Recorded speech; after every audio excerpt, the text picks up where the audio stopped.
Hello everybody and welcome back, and thank you so very much for joining me. What a treat I have for you today. As many of you know, there will be a conference on May the 17th in 2020 in Leyland, and it will be called Bigfoot, Cryptids and the Unexplained. And I'm very lucky today to have Simon Clarke with me, who is an author of the Blow Your Socks Off book series, and will also be one of the main speakers at our event. Yep. And obviously we know each other with Yes, events. yes, yeah. So, I think most people are going to want to know what very first got you interested in strange phenomena. Oh, I think it has to go all the way back to about 1978 when I was a little 12-year-old. And we went on a family holiday to France, to Brittany. Yeah. And we happened to come across the standing stones of Clarke. Now, for anyone who's seen Stonehenge, which is an absolute, it's incredible sight when you get there. But Clarke is standing stones that's, I don't know what it is, 12, 15 across. But this thing goes for 200, 300, 400 yards. Right. It's absolutely incredible. And you look at that, and yes, and I asked two questions. How do they make them? Yeah. And why? Yes. No, if you have a dry stone wall around a field, why have you built it? Well, you want to keep your animals in, you want to keep animals out, that's perfectly understandable. But why would you make these mega, or these several ton stones and stand them in fields? And for a 12-year-old, it was something that was fascinating, but then it sort of fell to the back of my mind. I also remember at school we had one lad, you stand up in the English class and you have to do a bit of research and you do a little talk here. And he did Bermuda Triangle. And I'm sat there thinking, this is like incredible, Flight 19 or whichever one it was. And you're thinking, again, how, why, whatever, this is really strange. And then I think it was the early 80s, just after I joined the Air Force.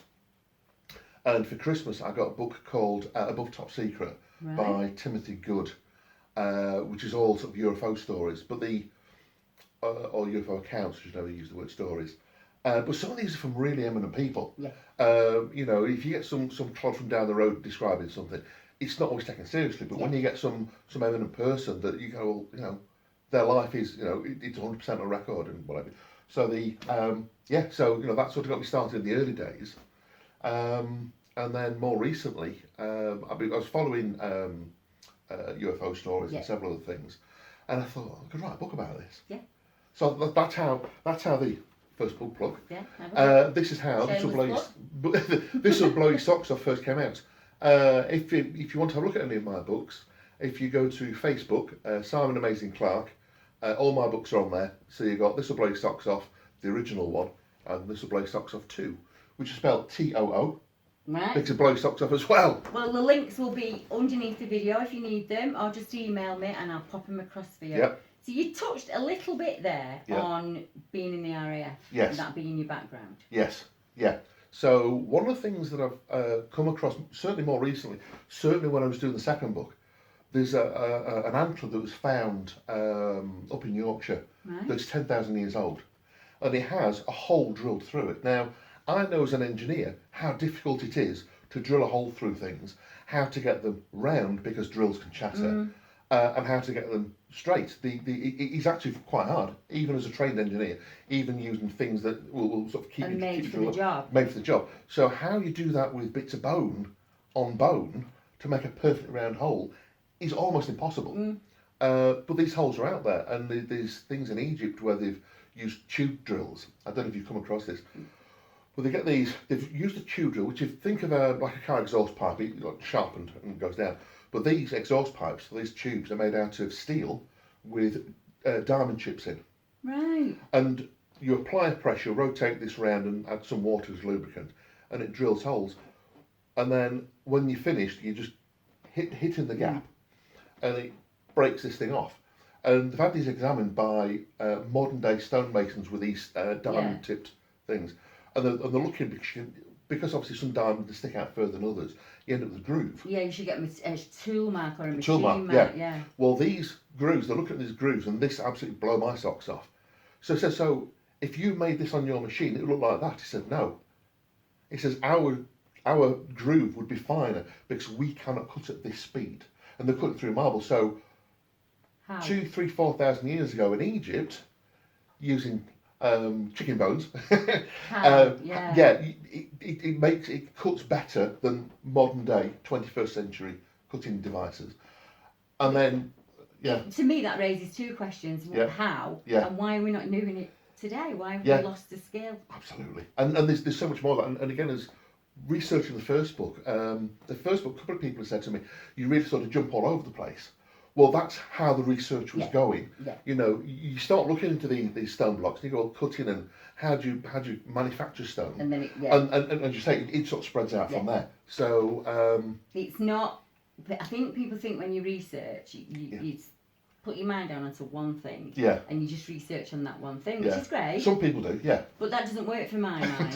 Mine, no. Absolutely, yeah. I find a thread and I pull the thread and it'll just lead me out in so many directions. I like that. Yeah, you pull in a loose thread and all sorts of bits come out. And I'm the same as you. I have to follow those threads to see where they lead, or you're only getting a small part of the story, aren't you? Really? Yeah. I mean, I was just looking at the notes here. I don't know any of this that you know. Right. And that's the main reason for the conference. I'll let you buy my book. Yeah, that's what I need to do. But there's lots of people out there, I know for a fact, that not only have experience in one genre. Yes. It tends to be an experience in a number of genres over the years, and it's led them to one point. Yeah. And that's what the conference is about, isn't it? The strange synchronicities of life that we have. So you're actually an aircraft engineer, aren't you, really? I was aircraft maintenance for 12 years, and then when I left the Air Force, I moved into aircraft design, and I've been on some sort of major projects, the A380, the sort of double-decker aircraft. I was on the wing design on that. I've been on business jets. At the moment I'm working on boats, but working on aircraft, you get to understand what's possible, what isn't possible. I was just going to say that you have a working knowledge of what's easy and not easy. What becomes difficult. I mean, again, researching this book, if you have a heavy box that is, say, 50 kilos, well, one person would struggle to pick that up because that's about 100 pounds. You have two people. You say, well, it's easy, it's 25 kilos each. Well, if you look at manual handling rules, they actually say account for a 60% weight. Right. Not half. So if you've got something that's 100 tonnes, two 50-ton winches won't do it. You need two 60 or two 70-ton winches. And if you get multiples of winches, then it becomes even more impossible. So when we did Stonehenge, yes, we're looking at fulcrums and leathers and... Yeah. Where did that knowledge come from? Yeah, well, I'll tell you to even better one. There's a big rock called the Stone of the Pregnant Lady in Baalbek. Now, this thing is 14 feet tall, 4.2 metres tall, 4.2 metres wide and 21 metres long. Now, I like to put this into numbers that people can understand, which is what I do in the book. So if you go to the first floor of your house and look out the window, your eye line is about 14 feet. Right. So it's the same width as it is high. Wow. And I also worked out that as you look at the length of this block, every 8 inches, which is the length of my hand, that's 10 tonnes. Wow. This is a 1,000-ton block. If we can't understand how they move the blocks for Stonehenge, and they were 30 to 40 tonnes, how do you move a 1,000-ton block? And what we really know about Baalbek, and I love this, near the quarry, there's the Roman Temple of Jupiter. Right. And you've got Roman Colosseums and all sorts of things. And the Roman built upon this lower layer, which are these mega blocks. And some of these blocks are 800 to 900 tonnes. Well, you know it's Roman on top, because the Romans were limited to about 6 tonnes. Right. They had these men inside these sort of hamster wheels that pulled the ropes or whatever, and that could lift about 6 tonnes, and that was about their rope limit as well. So, and you can see the structure that they built, and it looks great, it's really good. But then their little blocks underneath them, you've got these mega blocks. Compared and you look at that and you go, who built that? And then the other question, as per before, is not just how, but why. Yeah, what's the reason? The why is very simple, because it was easy.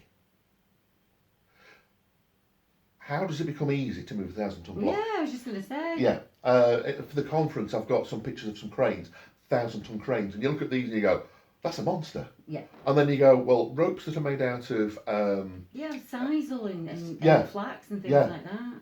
You know, you don't know what the rated load is of these ropes. Right. So it might do 5 tonnes, it might not, so you probably wouldn't pull more than 2 tonnes. But you've got a 1,000-ton block. Now you've got to start adding up the weight of the rope. Yeah, that you're moving as well. Yeah.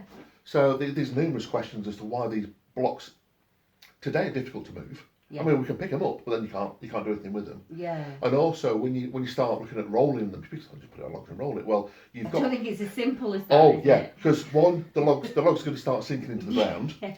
Two, the weight on the point of the log will start crushing it. Yeah, So yeah. so by the time you've rolled it 100 yards, 100 meters, you're trying to put it on mush, which is now sinking into the soil. So again, there's just so many questions. But That intrigues me. That's my Yes. life. I want to know everything about that. Yes. And why and when. Yes. Very similar to the Bosnian Triangle, I would imagine.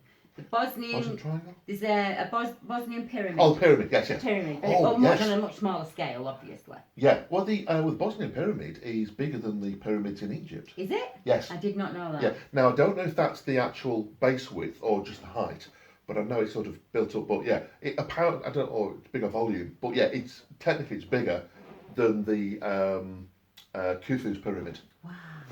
Which isn't Khufu's. No, I wonder if that's to do with energy, I'll be honest, because I work with energy and Yeah. anything in a pyramid shape Yes. tends to pyramid energy intensify tends the really good. energy. Yes. And I wonder if it was something to do with that, with the Bosnia. 'Cause Yeah. we actually have a stone from there, believe it or not, Oh, brilliant. that was found at the very base Yeah. and thrown out Wow. as not used, not point, and it's got kind of what looks not runes is the wrong. I would say old Hogham, the old All right. lines and carved all the way around it, and they threw it out as waste. Didn't want it. It was Not debris. wanted. Yeah.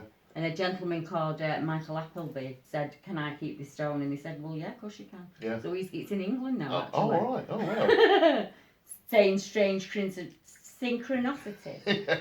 So Yes. speaking about synchronicities, everybody knows that I'm interested in Bigfoot. I think Yes. That's the only thing I know about is That's Bigfoot. absolutely fine. It's a huge topic. So how did you become Right. interested in it? So I wanted to write the second book, Mm.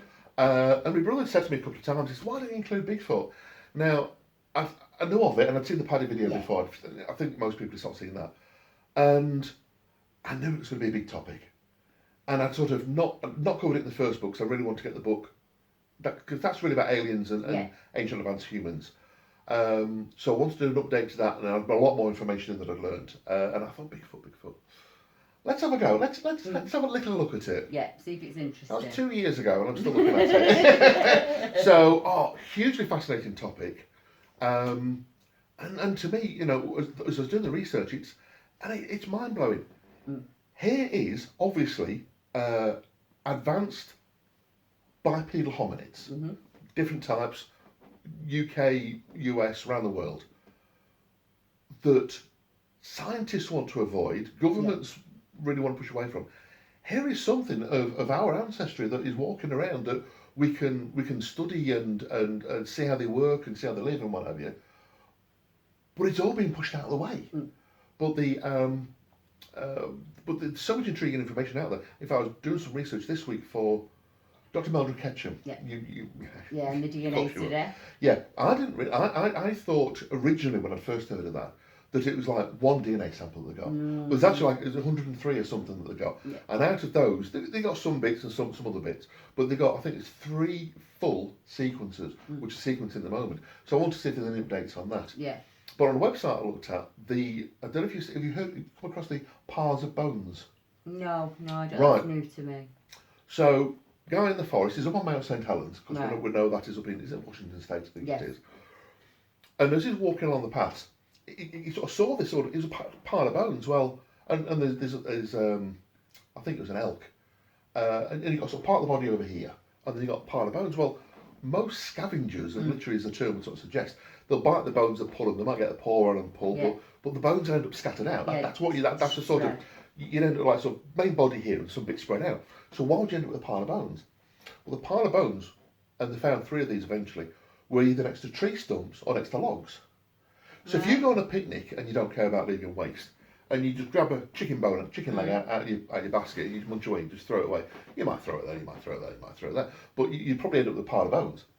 Well, that's what they got. But these are Right. elk ribs, and they have teeth marks in, And they've not been cooked. not been cooked. And the teeth marks, when they've examined them, they compare them to human teeth marks. They look very similar, but about twice as big. That So makes the sense. human that ate these elk was 8 foot 8 inches tall. Wow. If you compare their teeth to our teeth, Yes.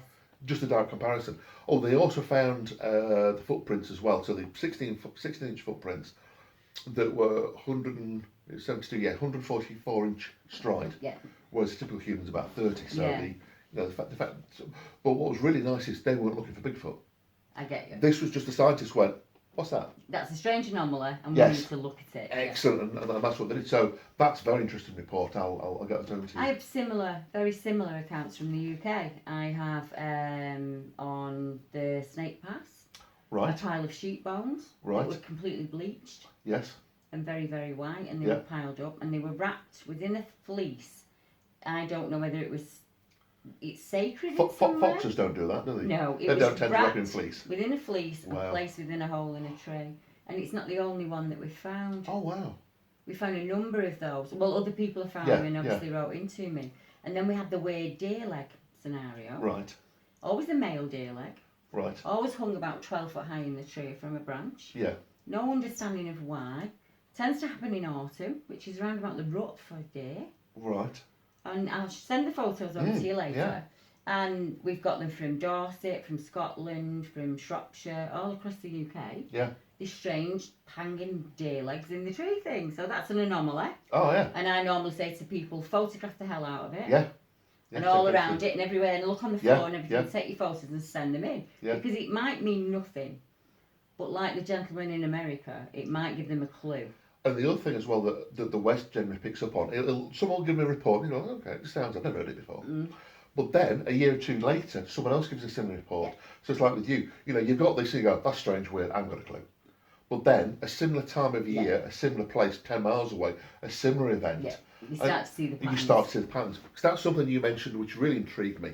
When we first met at when we were out in the woods a couple of months ago. Next to our old railway line, it's superb, lovely afternoon.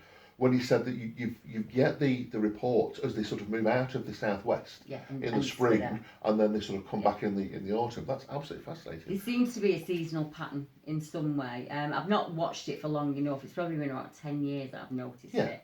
And with weather, that is not a long enough period. 10 years. Oh, absolutely, but it starts on. But I have noticed that there's something around about the rut in late within the year. Yeah. But in the early months of the year, it starts in the south where it's much warmer. Yeah. And the reports of structure in the field and new finds, and you see that follow right up the country. Yes. And round about this time of the year, we hit Scotland and above, and then it all goes quiet. Wow. And it quietens down till probably February, March, depending on the weather. Yes. And then off it starts again. I was just thinking then, do you monitor the weather at the same time? So if it's a harsher winter, do you note that as well as? Yeah. Okay, yeah. So you've got seasonal changes, but you're also monitoring the weather. So even though if this November's quite warm, then you probably expect to have this a bit later. Be around a little bit longer. But then if it's cooler start of the winter, then 2010, the worst winter that we've had in a very, very long time. Everything stopped in October. Wow. So it was if the harvest was done, and then all the sightings stopped, there was no news, and it was our worst winter. Yeah, I remember those -10 and so it just brings into mind, where do they go? Is it because we're not out and not spotting them, or is it that they have a backup plan for winter? Could be. And it's worth looking into. So it could be the mines, it could be the underground cave tunnels, the systems, anywhere subterraneanly, because that's where we humans would head. Yes.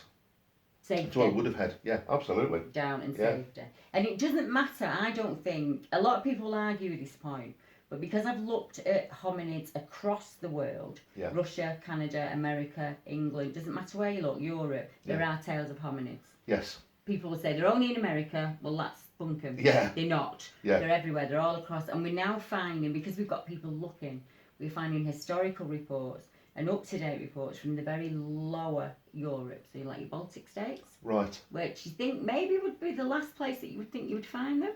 Well, I don't know, it's all, a lot of it's forestry. I mean, wherever you've got a forest, There's no sea border between Russia and the Baltics. So it could be that same migrational pattern from north to south and south to north again. That might be what we're just witnessing for the first time. Absolutely. It's an exciting thing we do. Oh, it is. Oh, it's absolutely fascinating. It's like one of the things I was looking at as well. It's they often talk about the land bridge between the UK and Europe and the land bridge between America and Russia. And I started looking into that. Now, one of the things I've really spent some time on is sea level changes. Yeah. So that we know that 12,500 years ago, we're now near Preston. From Preston, we go north to Blackpool. If you're stood on the Blackpool, where is now the Blackpool Prom, 12,500 years ago, there's no sea there. You got to walk towards the Isle of Man, and the Isle of Man is just a mountain range. You keep walking towards Ireland. You go across the other side of Ireland, and I don't know if it's 50 miles or 100 miles or whatever it is, before you get anywhere near the sea. And the sea level is 500 feet below where we are now. Which I think it's 465, which is actually the same height as Khufu's pyramid. Yeah, I think we think England's always been misshaped. Yeah. And we forget that the coast was miles. 7 to 8,000 years ago, the join between the UK and Europe, once sort of Doggerland had sort of flooded, there was still, where the White Cliffs of Dover are and the White Cliffs of Calais are, that was the height of the land. So what's now 80 to 100 feet sea level was above land. So 7 to 8,000 years ago, and again, some people might say, well, how do these animals get here? They just walked across the land like everybody else did. Yeah, exactly. So they've got that. But also, you think of the land bridge between Alaska and Russia. Well, if you actually look at the sea levels between the two, so Alaska sticks out and this bit sticks out. Well, this sea level, the sea bed is only 150 feet down. So it's actually 300 feet above water. So if you see how big Alaska is and it sort of tapers off, no, go straight across. It's not a land bridge. This is like, I don't know, 300-400 miles across, whatever.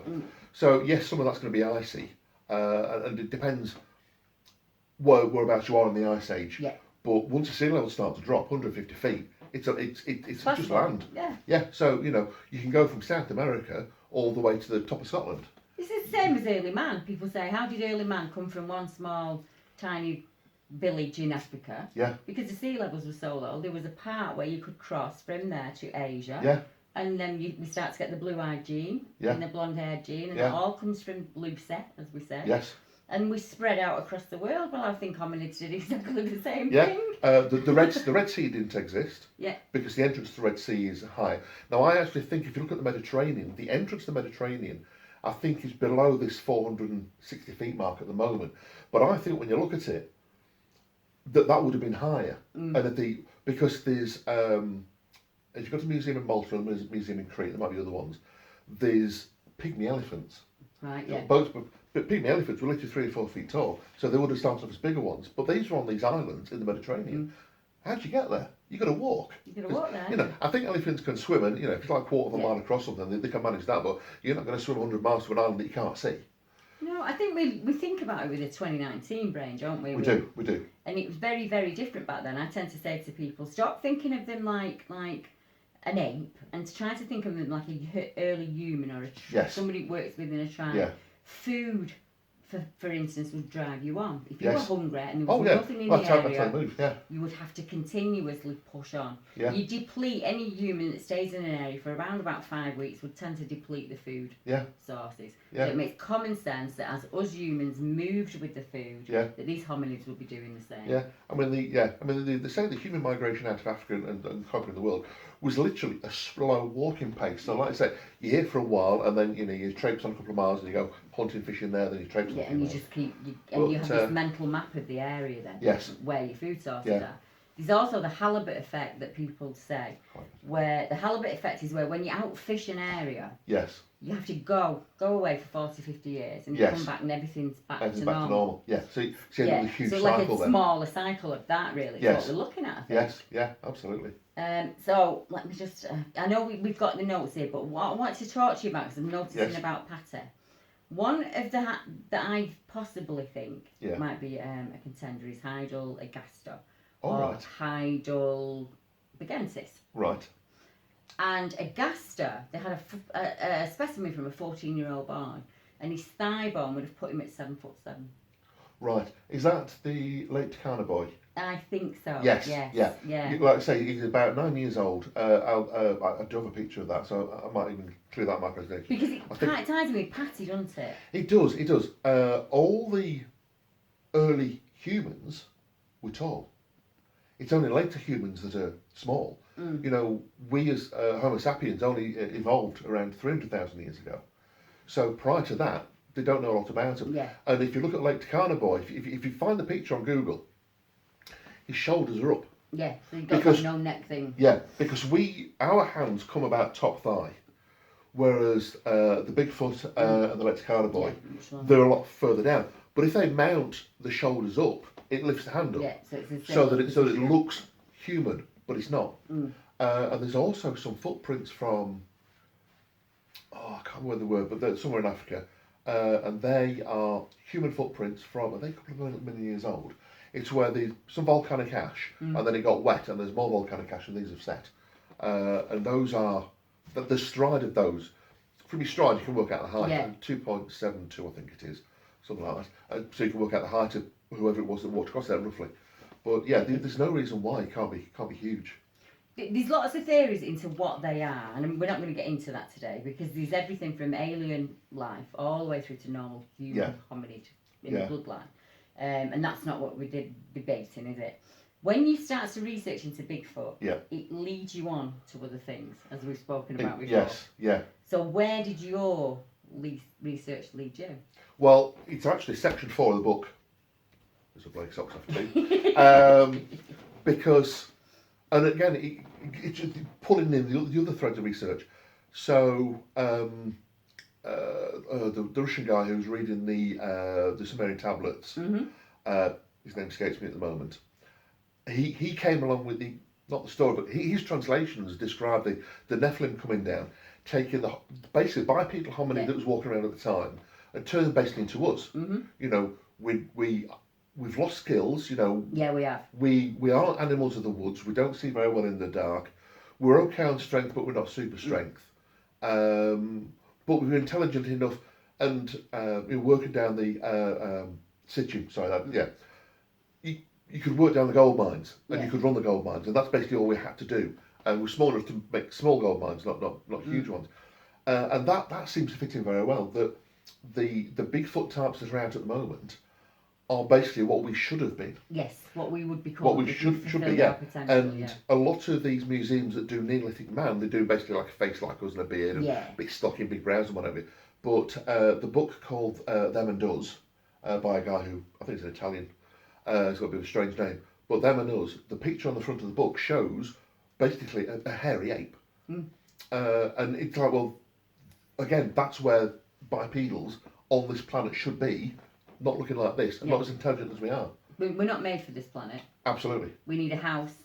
We need warm clothing. Yeah. We've forgotten all of our feeding skills, our keeping warm skills. Yeah. We need to manipulate our environment to stay alive. Yeah. If you're in Africa, you burn up. If you're in the Arctic, you freeze to death. Yeah. You know, there's really no. You know, the UK. Well, even in the UK, you probably couldn't sleep outside on your own. You know, you're gonna need something on top of you. Yeah, You can't just lay down under a tree and sleep. You know, we just can't. We're just not made for that. But these animals certainly are. These all these reported Bigfoot. They are, and if they're not of this planet, that would make a great understanding of why some of the phenomena that we find out around them. Yeah.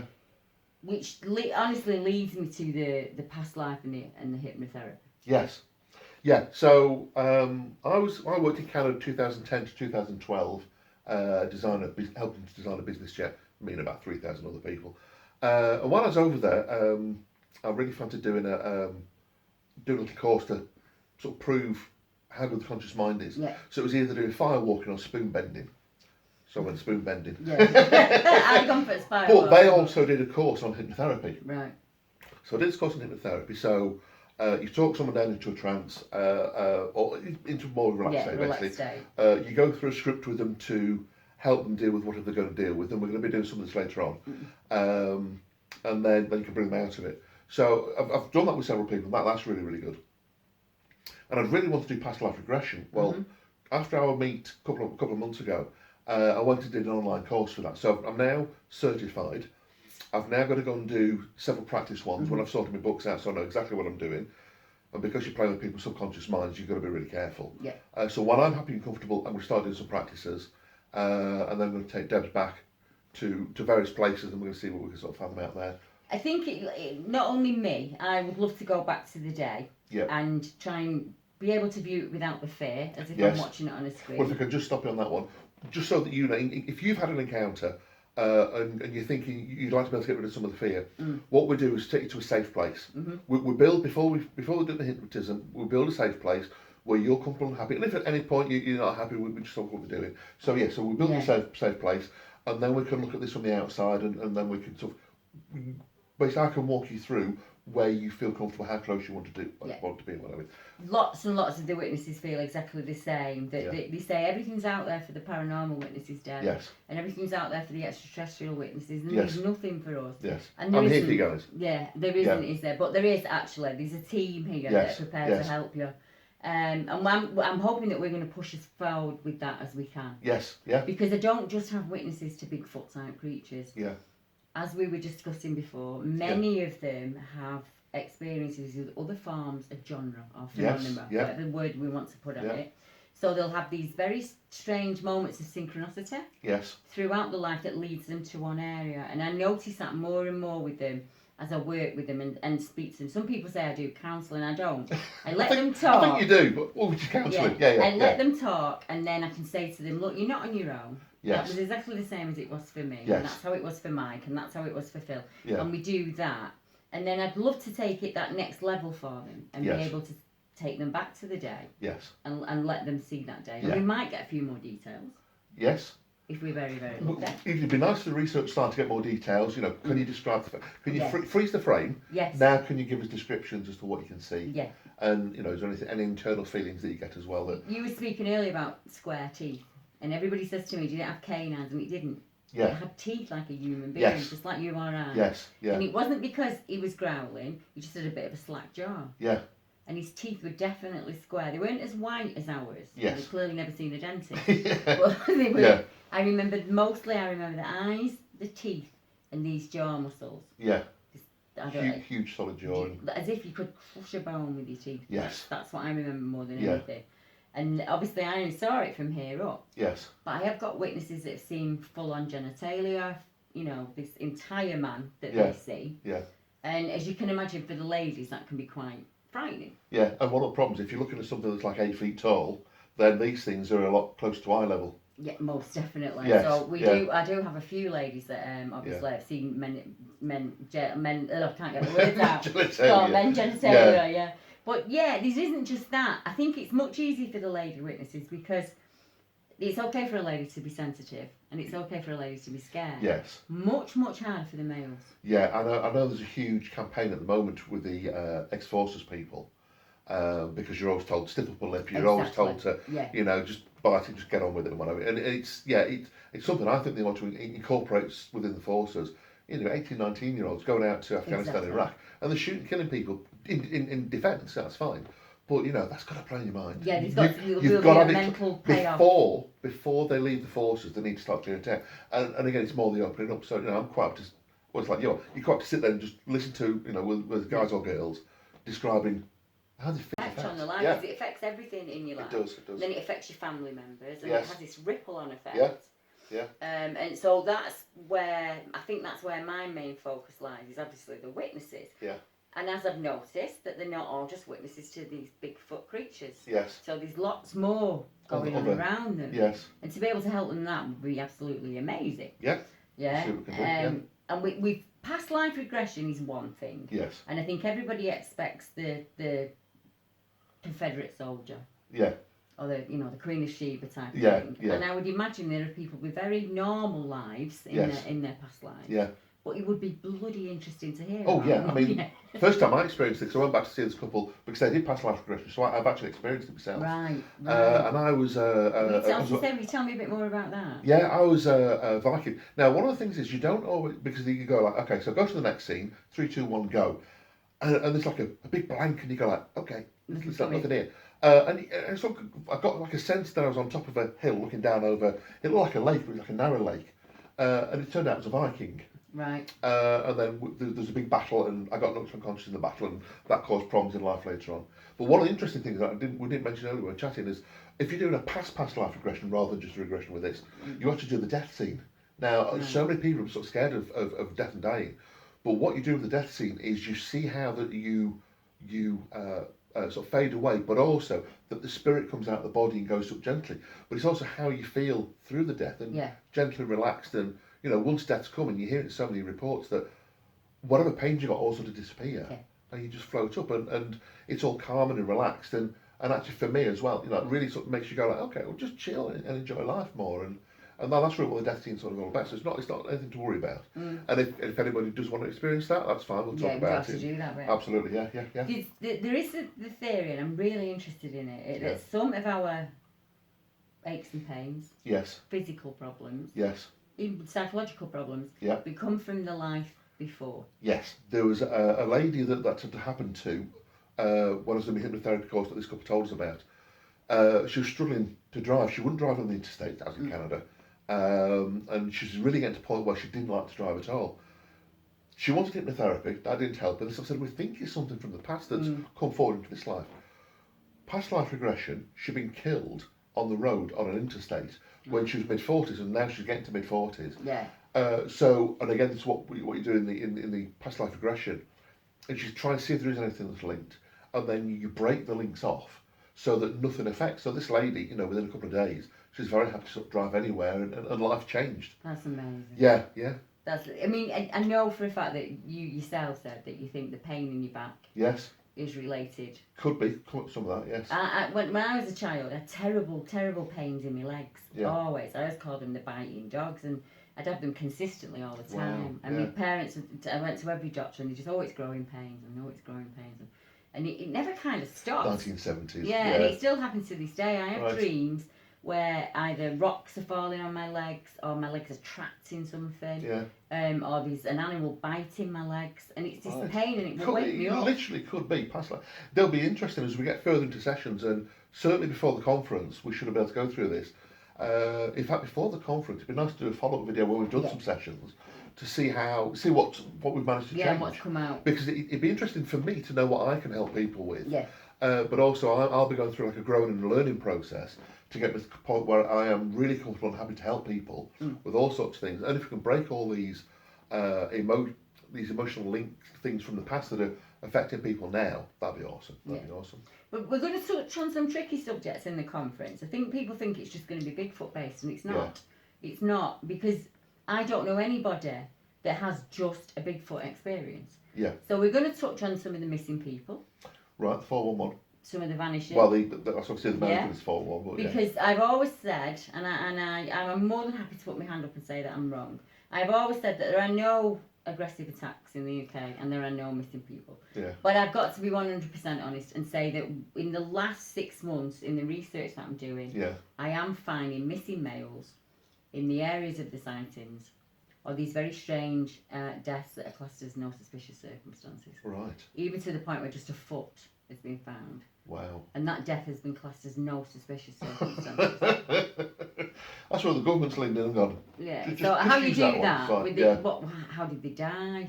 What happened? How did you come to the conclusion that there's no suspicious circumstances? So there will be talks about that. There'll be talks on the extraterrestrial. Yeah. There will be mediums there on the day. People from the paranormal. Yeah. If you've got any questions up front for us, just send them in, and we'll answer them on the day. We're going to try and have a town hall meeting as well. Yes, that'd be excellent. So that we'll do it in a relaxed period of the day, so that anybody that wants to share their encounter, regardless of what it's with, you can share it with the panel. Yeah. Because there will be somebody on the panel that's experienced it, or there will be somebody sat in the audience that's gone through the same thing. Yeah, excellent. And I think once we realise how many of there are in that room, it will make people feel that actually I'm not on my own. I'm not. Yeah, that's one of the biggest things. Back in the sort of 70s and 80s, or even into the 80s, even into the 90s. If you've had a ghost, poltergeist, UFO, Bigfoot, any of these sort of sightings, any of these unusual phenomena type sightings, everyone just go for it. Although actually, when I first house I lived in had a poltergeist, and I had to get one of the vicars round, and all the guys on the flight line, they're sort of like laughing at me, golfing, it's like you are. But one of the guys who I thought was going to laugh at me didn't, because he said near where he lived there was a canal, and they're taking the bridge down. He says, but every now and again you can hear the hooves going over the bridge. He says, so I believe you, which really shocked me, which is really good. But on the whole, you get laughed at. But certainly, I don't know if it's like the last couple of years or last 5 years, whatever, it's becoming more and more open. And as more people come open, it's almost like a floodgate. It is. You got 10 people, then 50, then a couple hundred, and then you go. So so the town hall meeting is going to be really, really exciting and interesting to do. When I started British Bigfoot, we didn't even have a title back when I started. I didn't even have a name for it. I just used to call it the 8-man monster thing. I think if I'd have seen a ghost, people would have been a bit more open to it. And if I'd have said I'd seen lights or anything like that, Yeah. that would be different. But because I'm describing this almost ape-type human hybrid cross thing, Yes. then it's clearly in my mind and I'm clearly mental. Well, I wasn't on my own that day. Yes. So we must have both been mental. At the same time, with the same image. With the same image. Which so, never happens. Yeah. Yeah. So, to me, that's the whole reason I started doing what I was doing. It wasn't about getting the most Bigfoot reports. Yeah. It was finding other people that had these Similar really experience similar to you. experience Absolutely, to yeah. me. To make sure that you know that you're not At going first, down. yeah, it was validation. At first, it was just all about self and validating that what I'd seen was actually real. Yeah. And it changed for me as it's changed for you. Yeah. Once the people become people to you and you understand the personal story, Yes. you think, I've got to help this person. Absolutely, yeah. I've got to do whatever I can to help this person. And I always thought I'd probably be at it maybe a year or 18 months or something like that. No, and it's not been like that at all. It's growing, in all honesty. Yes. When you said floodgates, that is exactly what it's like. As each person comes forward and I put the account out or the video out, at least 6 or 7 other people will contact me and say, that's the same for me, or something similar, something I recognise, something, a nugget within that.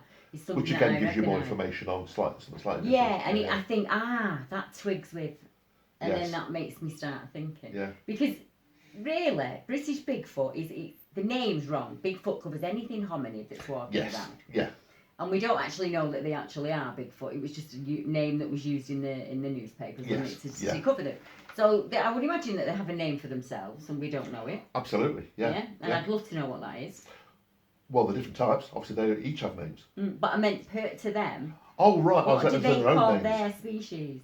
Yes. Because we have the hourglass man, we have the skunk ape, we have the wood Bigfoot, bugger, the Sasquatch, all of that. Yeah. What name do they have for themselves? Yeah. We call each other humans. Yes. I'd love to know what they call each other. Absolutely, and it would be interesting as well because you've got the skunk apes who are about 6 foot tall. They're ishy aggressive. You've got the ones in Texas which are like the sort of the chimpanzee face. Yeah, the more 6 apish. foot, more apish ones. And then you've got several species of the tall ones. You've got the paddy type ones, and then there's the tall, thinner ones. And there is. So you've got several already. And again, do they have their own names for each other? Yeah, do they recognise that is a separate or same species to them as they do with us? Yeah. That's something I'd like to ask. And then even in England, they don't all come in this. It's not just this one. No. You get the caveman, ancient man type. Right. About 7.5 feet is about average reported. Right. Yes. But we have them from 4 feet. Now, if you're thinking of juveniles, that could account for them. Be. Yeah. But to me, it also mixes in with the Pictish brown boys. Our early stories, our very early stories in the UK, of these little brown hairy men that people would see. Yeah. Some people call them the Fae, quite evil. Right. But we always put an evil connotation onto anything we don't understand. Anything we don't understand. Yeah. And in all honesty, the Picts were chemical geniuses. They knew every plant. Right. They could take out entire towns by putting a plant in the water source. Yes. And they would sell those people. Yeah. Believe it or not. Check out the neighbouring town that you're warring with. Yeah. And they used them like zombies. They would dose them up on medicines and they would send them out as soldiers. Jeepers. Now listen to the description. These soldiers gibbered. They could understand English but they couldn't answer back. Yeah. They became hair covered. Yep. And they could lift great things with great strength. Yeah. And they could march for 18 hours a day. I did an online cryptic course a while ago, and it's describing trolls. Tall, hairy, gibber, don't talk properly, ultimate strength and what have you. And there's trolls and there's various other ones. Yeah. And you're going, Bigfoot, Bigfoot.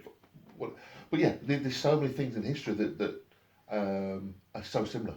Most definitely. Yeah. From the Silvish trees in Caesar's diary, all the way up to the Sastras that the Gaul mentioned. Yeah. There's always been a mention of them in the UK and across the world. Yeah. And then across, you start to look at Europe and you've got the Leshy and the Puka and these names that I can't even pronounce. Yeah.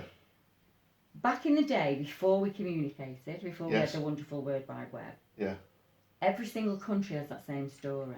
Before people spoke and communicated, we have this: do not go into the woods because. Yes. And it's that nugget that intrigues me. Where did that story come from? Yeah, it's like the flood myths. Just about every country and every nation around the world, hundreds have basically the same sort of story. Yeah. So how did we know that? Is it in our genetic memory? Is it because we still to this day do, we Yeah. can communicate in the touch of a button in 10 seconds. Yes. But back 400 years ago, Back 50 years, yeah, 40 I'm years. telling you the same story that maybe a lady in Russia would tell you, or Yes. a lady in Canada would tell you, Yeah. and that's gone on for millennia. So is that information that's been passed around the world, or is that just the same experiences? Yeah. Because as you say, you've got the humans and you've got the forest beasties, not just the cougars and the bears and what have you, but you've got something that will take your head off, basically. Yeah, most definitely. I think So, misidentification does come into some of the accounts. yes. If you've got people from the town and they're out in the countryside and they're not used to what they're seeing, Yes.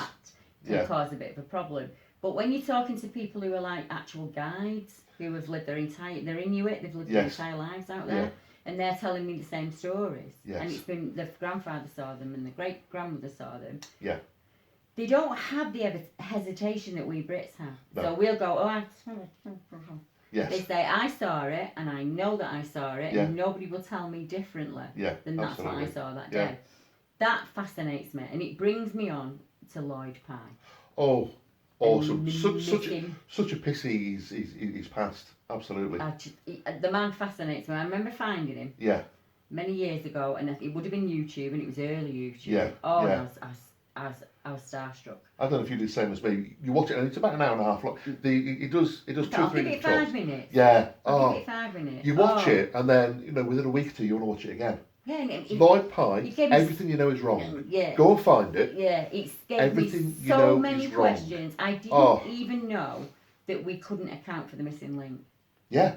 We were in the Stone Age, or we were, it took us, I think, like 1 million years to go from just having a rock to having a rock that you chip to a point. Yeah.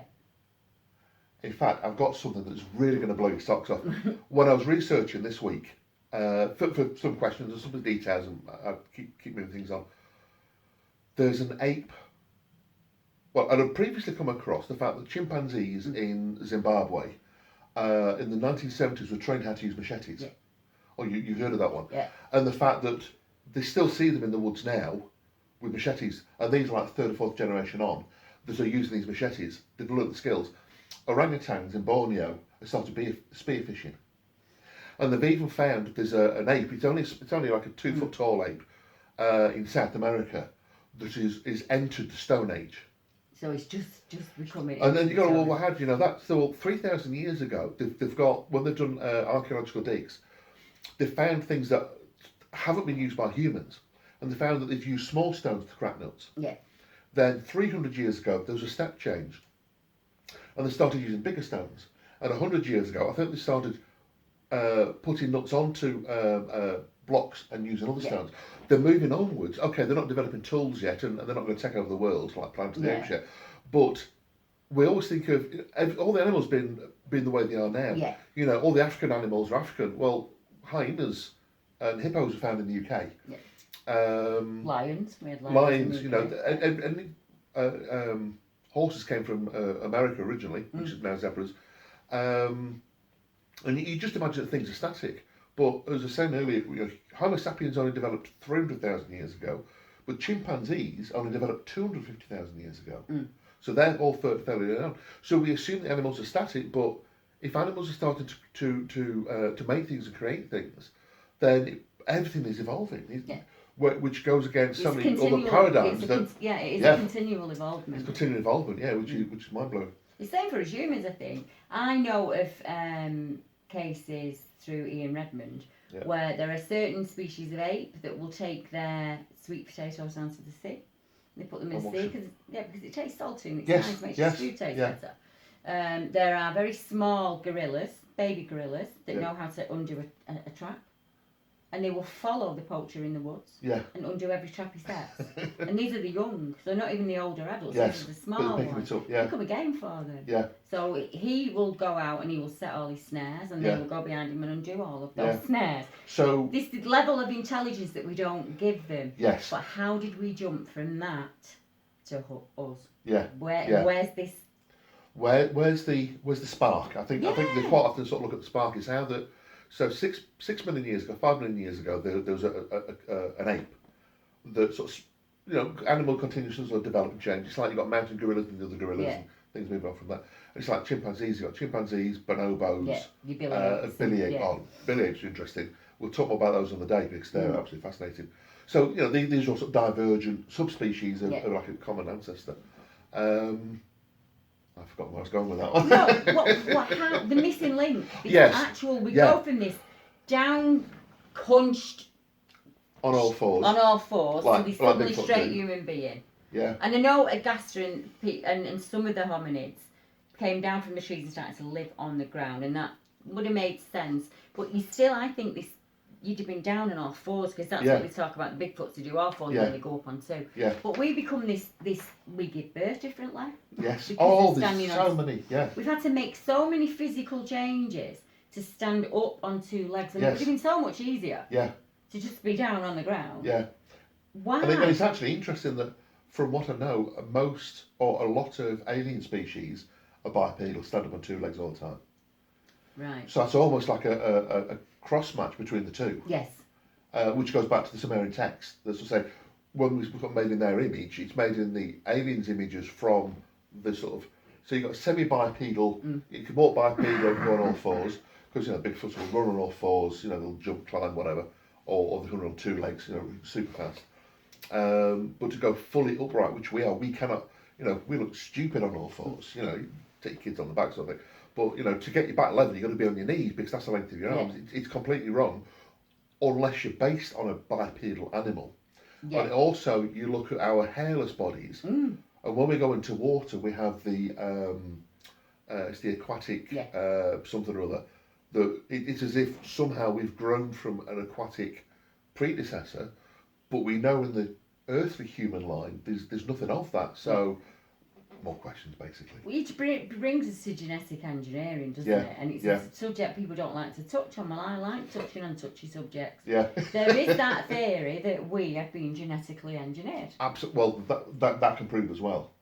Well, it's on Lloyd Pies, where we look at our genes and apes' genes, where the second chromosome has been split into two. I've watched a Lloyd Pie, it'll blow your socks off.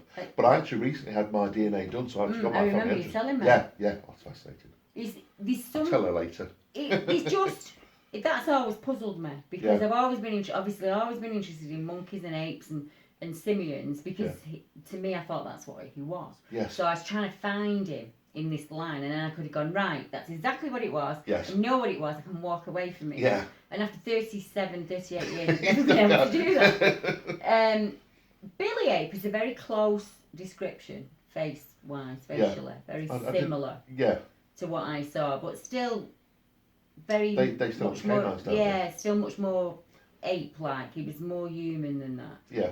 And I've never really looked into genetic engineering. I've been so boxed off with Bigfoot stuff. You've had a hell of a lot of research to do. You can only focus on so much, And I'm really interested now in obviously spreading that out into other areas, because I want to know more. I want to know more about this genetic engineering. There is the thought that not only are we genetically engineered, that they are also genetically engineered. Can be, absolutely. This thing. So I'm really interested in doing more, learning more about that. Yeah. And obviously that brings me back to the conference and why we're having the conference. Yeah.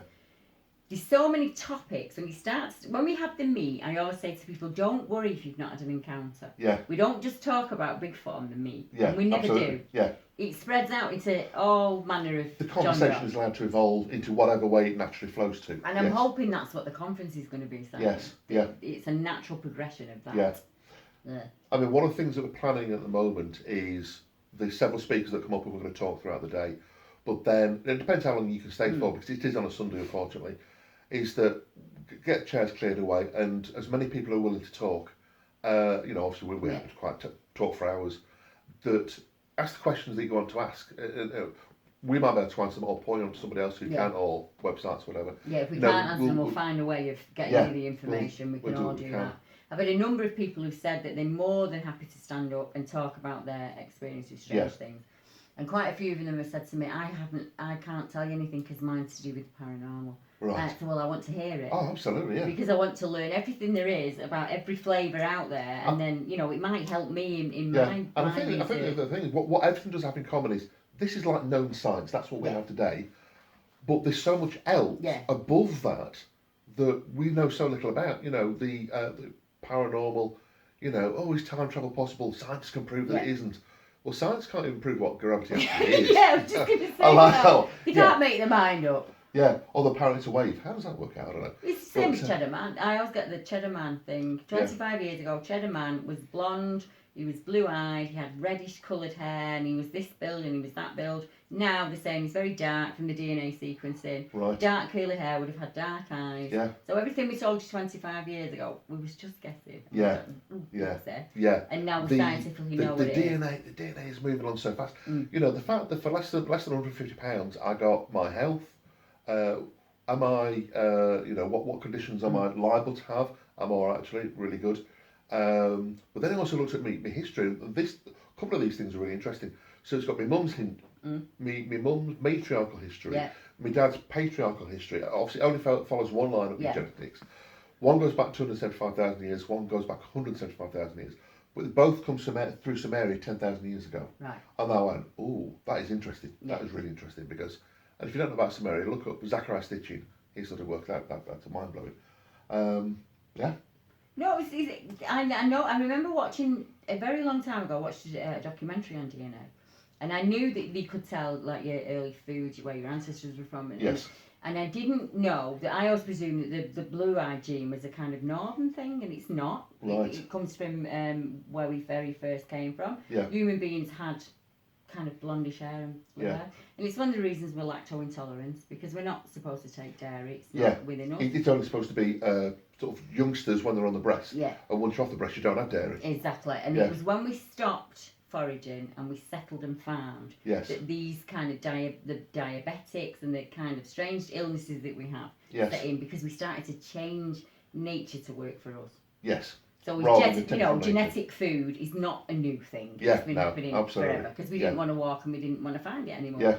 And I wonder if some of them did not settle and they carry on that lifestyle, and it has carried on to this day, and we just don't see them because A, we're not looking for them, and B, they're very good at being elusive. Yeah.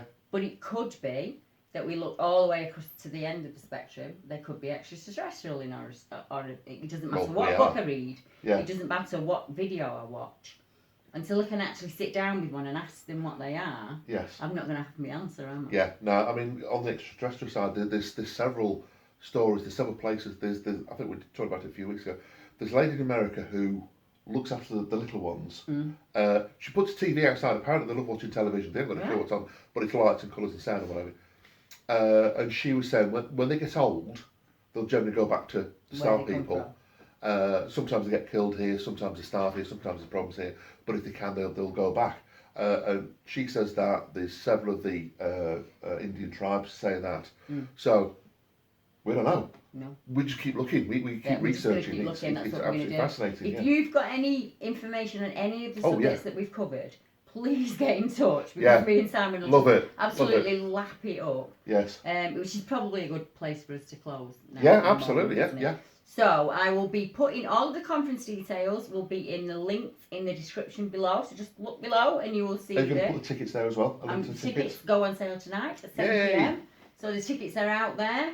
There will not be any ticket sales on the day. So don't think I'll leave it till May and then I'll get one. Well, it'll be sold out. We will be sold out. I mean, We've got a very limited number of seats. How many people have already pre-booked? You know, where are they coming from? We've got people we've from got Spain, from Spain. France. I need to warn you, we've got people from Spain, we've got people from France coming, and we were only allowed to get a very limited number of people, weren't we? Yeah, So the tickets are going to it's sell not a very huge quickly. conference centre, and I think, you know, if you don't buy a ticket the next month, you're probably not going to get into this one. But it won't be the only one. We will be doing more. more. We will definitely be doing more. Yeah. It was, honestly, Simon took a chance on me, didn't he? You said he took a chance on when we decided to do it together. She said, I'd love to a conference. Yeah. I want to book a conference room. You're doing a conference. Get it organised. That's how we did it. Yeah. So just get in touch. You all know my email. And if you want to speak to Simon, let me know and I'll pass the contact details over to him.